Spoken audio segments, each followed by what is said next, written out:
Is WWE 2K24 about to give us more of this? What I'm talking about is the most recent Bad Bunny DLC, the special edition that 2K launched for WWE 2K23. For a lot of fans, this was not expected, and it also wasn't very well received online either. With the launch of this singular DLC, it got a lot of fans kind of up in arms of why this was the decision that they made. We're already looking towards 2K24, so a lot of fans were wondering why this was happening. But before we get into this, we gotta talk about today's sponsor. Thanks for coming in. We're looking for a fun, exciting brand to be able to work with this season. I'm dying to know what ideas you came up with. I thought it'd be great to collaborate with Into the AM. I'm not familiar with those words. Well, they actually do some really awesome quality clothing. I love wearing things, tell me more. I mean, they got hoodies, sweaters, graphic t-shirts. They have a little bit of everything, and they just launched their fall lineup. I do enjoy a good pumpkin spice this time of year. I'm actually wearing one of their long sleeves for the fall lineup right now. What do you think? Oh, that's what's different about you today. I thought, hey, he's not wearing the normal garbage that I'm used to. Thanks for that. Hand me that sweater, would you? Thank you very much. Now see this I can get behind. I like this a lot. Reason why is because, well, number one, softness. I need something that is going to be good against my delicate skin. I can't wear half the things anymore, they itch me. This is lovely. Also, hoodie. Hoodies are also good for me. I always enjoy a good thing to be able to throw up on my head when it's cold outside. Again, pumpkin spice season. And logos. See, this is nice. What you've done here, this is great because the logo, it's not overwhelming, it's not gigantic. Logos bother you? Well, see, some of the problems you have with other companies is that they write words in giant letters like banana that are just enraging across the entire thing. I'm not a fan. But this is top notch. Well, they have all different sizes available for both men and women, and you're not going to be disappointed either because one of the big things for me is that shipping is super fast. Nothing beats the ding-dong in the morning of a quick package arriving at your door. Well, if people like, they can actually use the discount code ASSEMBLE that's going to be in the description of the video we do. So when they want to be able to go to the checkout, they just enter that. They get some awesome clothing to set themselves up for the fall. I'm actually just going to take this one from you, if that's all good. That's mine. Well, I'll see you later. Now, one of the big reasons is going to be that, one, they have a marketing deal with Bad Bunny, two, his new album was coming out, and three, he's also, with the new album, he's also showing up on Saturday Night Live, so it's a great opportunity for WWE and for 2K to make a big push and a big splash. And also for the 2K side, in the video game, you try to sell a couple extra copies of the game with their ultimate special Bad Bunny edition. Speaking of which, with these editions, if you didn't know, they released this singular DLC where you were getting Bad Bunny for $9.99 US. Now in Canada, it cost me $13 and change plus tax. I ended up getting it so that I could review it for you guys so you could see the value or lack thereof so you can make the best decision possible. When I got this DLC, in Canada, it came out to over $15 just for this one Bad Bunny piece of DLC. You get the updated Bad Bunny model, you're gonna get the LWO t-shirt, which you could get in community creations from the community itself, you get virtual currency, and of course, you get the My Faction add-ons to go along with it. The Bad Bunny DLC, the singular model, he doesn't have his updated entrance theme. You don't have an updated Titantron. You don't have an updated motion. It's the same as the pre-order bonus, which by the way, you could still buy individually right now. And that $9.99 is just if you want to buy Bad Bunny by himself. If you went with this Bad Bunny special edition of the game, it gives you everything that you get in the Icon edition, but you get the edition of Bad Bunny, and it's costing you $139 plus tax. It's even more expensive in Canada. Now, a lot of the online community, which probably is a smaller submarket of, the audience, but it's the hardcore audience. It's the passionate fans. It's the fans that want to buy the video game and do so every single year. And with that, they looked at this, and at least for the feedback here in the community that we have, and on Twitter and X and all of that, people, and including myself, I felt like it wasn't a great move to charge fans an additional $9.99 for a single model that we got with our pre-order bonus, and there's a slight variation in there. It doesn't seem like the best practice. I got the Icon edition assuming I was going to get all the content, all of the DLC, everything. and that's not really the case here. And putting the price aside for just a second, a lot of players were more just upset that this was the choice that we haven't been given anybody else, from the likes of Big Papa Pump, Scott Steiner, that was shown off as a My Faction exclusive. And you can't just buy Big Papa Pump. You got to go through and play My Faction and grind it out, and hopefully at random unlock his card into the game mode, and then he's still locked within there as an exclusive. Lily the doll, and on the list goes for the My Faction exclusives. What gets fans a little bit upset too is with regards to the price point, you're looking at a single model of one character for like the same price of the full DLC pack. If you wanted to be able to buy just an individual DLC pack where you get 5 wrestlers, sometimes 6 wrestlers, it's the same price and markup of just Bad Bunny. This is where I feel like it's a big mistake on the pricing side, because I think it's gouging players to say go and pick this up for full $9.99. You're not even getting multiple characters. I went back and I looked at other games for the 2K series, and if I looked at 2K14, for example, this is a long time ago too, so pricing, inflations, all those things considered, but I'm looking at the value. So for example, as I look at my phone here, DLC NWO pack they gave us in 2K14, it was $8.99. And you got Kevin Nash, Scott Hall, Macho Man, Randy Savage, ooh yeah, you got 6, Kurt Hennig, Scott Steiner, The Giant for free, all in there as part of the DLC.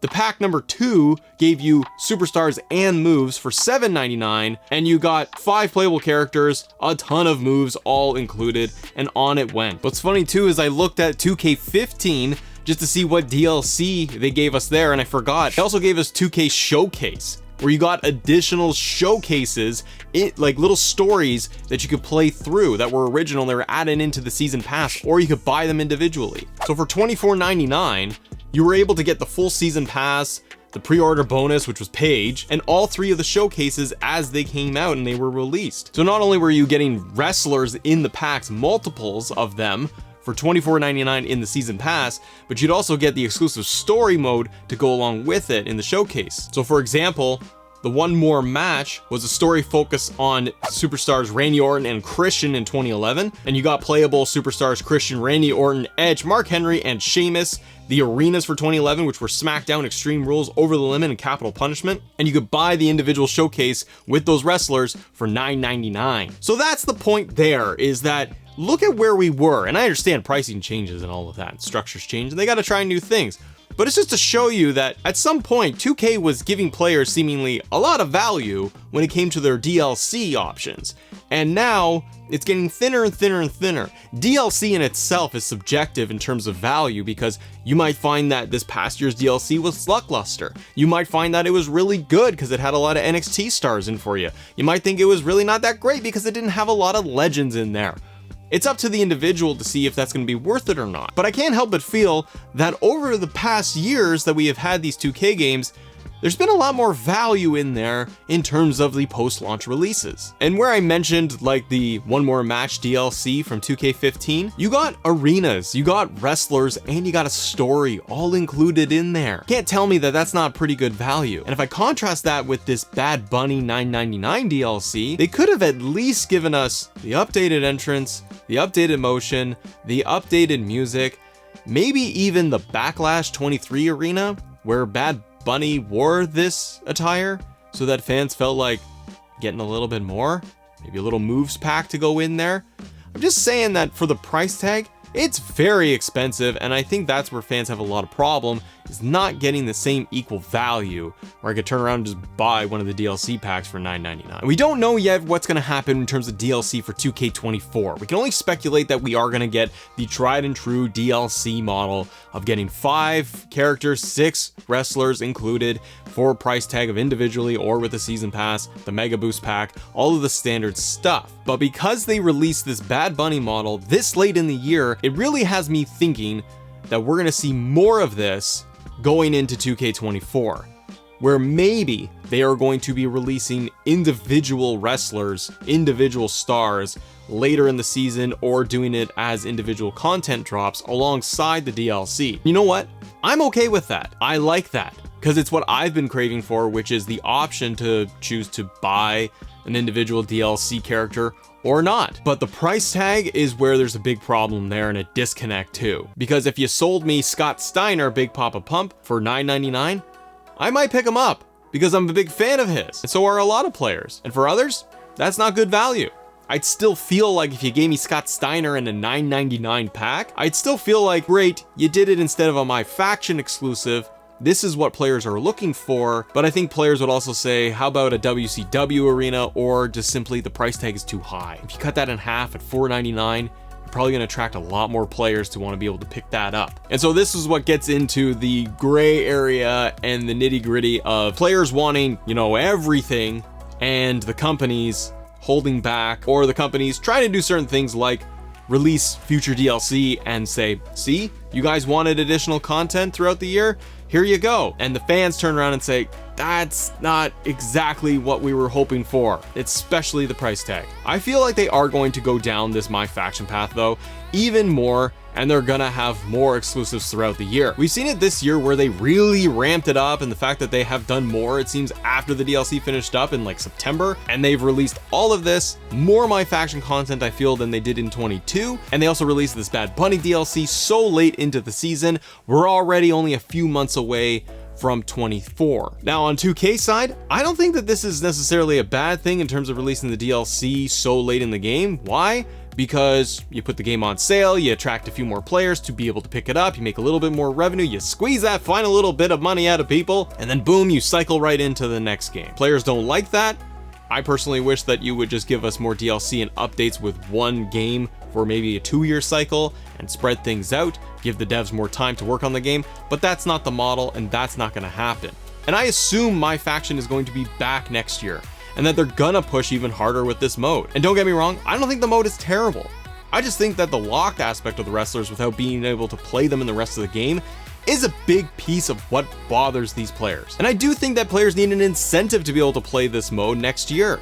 And I think one way they could do this to try and integrate it with the rest of the game in the offline area, they could implement some rewards, My Faction rewards if you want to call it that, but achievements and rewards with the other modes like Universe mode. If you have a series and a season of Universe mode where you're going to go through and play 12 months, put in more unlockables, achievements, and things like that in there. When you accomplish certain goals, when you run an entire Universe mode for a full calendar year, maybe at the end of that, it unlocks My Faction card packs. Maybe it's going to give you some virtual currency for achieving these goals. If you're going to set up different action items, certain rivalries you put together, maybe then that will trigger more My Faction rewards. Thus, you would get players to turn around and jump into My Faction, play it for a little bit, and you might see an increase in the player base because players are getting incentivized and rewarded for playing the regular game, as long as it's not shoehorned in there. See, I like to see more of that type of balance, because then players have the choice of, well, I could jump in and see what these rewards are and play a little My Faction, or okay, I just got these bonuses for doing Universe mode, I don't really care, but I got them, okay, fine. I also think that this only works though, ultimately, if you're gonna give players the option to purchase the character models outright. And I think maybe there is hope that we get this, and I'm feeling a little optimistic here because while the Bad Bunny DLC has its problems, it is a positive sign of hope that, you know, 2K might go down this path next year and giving us more characters, more options to purchase. Maybe they see the player feedback and say, you know what, we can increase the value here, we can give you a little bit more, and we don't have to lock everything behind My Faction. But is 2K gonna do this, or are they gonna stick with the tried and true way of what we have just seen for the last 2 years of the game, where we get our 5 DLC packs that are variations of superstars of past and current, like NXT. They drop more My Faction models. They lock up the My Faction models so that we can't download them or work around them at all in community creations. Or is this a sign of things to come, with different DLC options being put into the game in the series? Comment below, let me know your thoughts. If you guys enjoy videos like this, subscribe to the channel. I'll see you on the next one. Bye.